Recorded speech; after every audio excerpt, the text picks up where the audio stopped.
পদ্মা সেতুতে আজ বসতে যাচ্ছে দশম স্প্যান। জাজিরা প্রান্তের পর সেতুর মাওয়া প্রান্তে নির্ধারিত পিলারে বসানো হচ্ছে স্প্যান।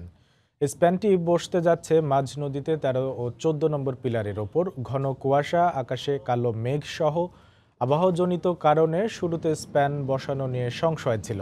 তবে সকাল ৮:৩০টার দিকে মাওয়া ইয়ার্ড থেকে রওনা দিয়ে সকাল ৯টার পর নির্ধারিত পিলার দুটির কাছে নিয়ে আসা হয়েছে স্প্যানটি। দুই প্রান্ত মিলে দশম স্প্যানটি বসলে দৃশ্যমান হবে ১.৫ কিলোমিটার সেতু। পদ্মা সেতুতে চলতি মাসে আরও একটি স্প্যান বসানোর পরিকল্পনা রয়েছে বলে জানিয়েছেন প্রকল্প সংশ্লিষ্টরা।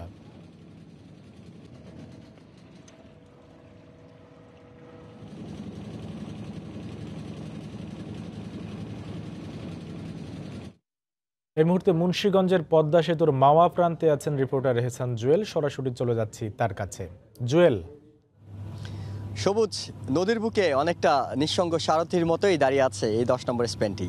কারণ এর আগে যখন অন্য স্পেনগুলো উঠেছিল সেগুলোর পাশে কিন্তু স্পেন ছিল, অর্থাৎ দ্বিতীয়, তৃতীয়, চতুর্থ কিংবা এরকম করে যখন ৮টি স্পেন বসেছিল জাজিরা প্রান্তে, সেখানে কিন্তু একটি স্পেনের পাশে আরেকটি স্পেন ছিল।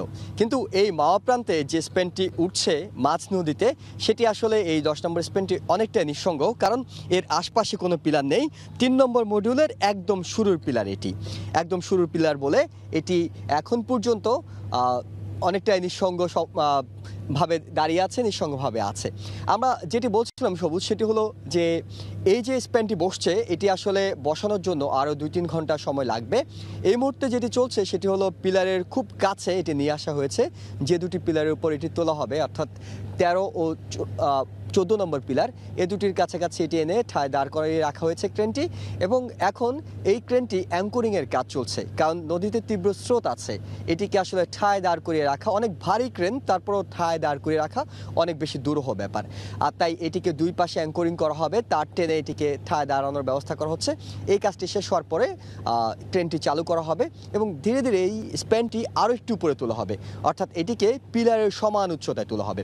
আর পিলারের সমান উচ্চতায় তোলা গেলেই এটিকে সামনের দিকে এগিয়ে নেওয়ার কাজ হবে। প্রায় ৫০ গজেরও বেশি দূরত্বে এখন এটি অবস্থান করছে। আর এটিকে যখন সামনের দিকে নিয়ে আসা হবে, নিয়ে আসার পরে দুটি পিলারের একেবারে সুতো সুতো মিলে এটি বসে দেওয়ার ব্যাপার রয়েছে।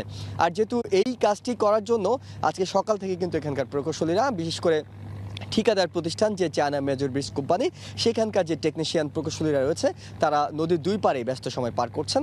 এবং অন্যান্য দিন আমরা হয়তো আরও একটু আগে আগে স্পেনগুলো উঠে যায়, কারণ স্পেনটি নিয়ে আসা হয় তার আগের দিন, এবং আগের দিন নিয়ে এসে সেটিকে অ্যাঙ্করিংয়ের কাজটি সম্পন্ন করা হয়। কিন্তু এবার যেহেতু একেবারেই আজকে সকালে এটি নিয়ে আসা হয়েছে এবং নিয়ে আসার পরে এখন এটি অ্যাঙ্করিংয়ের কাজ চলছে। আর আপনাকে এর আগেও বলেছিলাম যে এখানকার আসলে প্রতিকূল আবহাওয়া, এখন যে আবহাওয়া রয়েছে সেখানে কিন্তু সকাল থেকেই গুঁড়ি গুঁড়ি বৃষ্টি হচ্ছে, ঘন কুয়াশা, মেঘাচ্ছন্ন আকাশ, সব কিছু মিলে কাজের জন্য যে অনুকূল পরিবেশ সেটি নয়। তারপরেও যেহেতু আজকে এটি তোলার কথা রয়েছে, তাই এই প্রতিকূল আবহাওয়াকে কাটিয়েই কিন্তু কাজ চালিয়ে যাচ্ছেন প্রকৌশলীরা। আমরা কাজ চলছে, ধীরে ধীরে একটু একটু করে এগুচ্ছে। পরবর্তী ঘন্টায় হয়তো আপনাদের আরও একটু ভালো কোনো আপডেট দিতে পারবো। সবুজ, এই ছিল আমার কাছে সবশেষ খবর। আজ বসছে পদ্মা সেতুর দশম স্প্যান। স্প্যান বসানোর প্রস্তুতির সবশেষ খবর জানাচ্ছিলেন রিপোর্টার এহসান জুয়েল।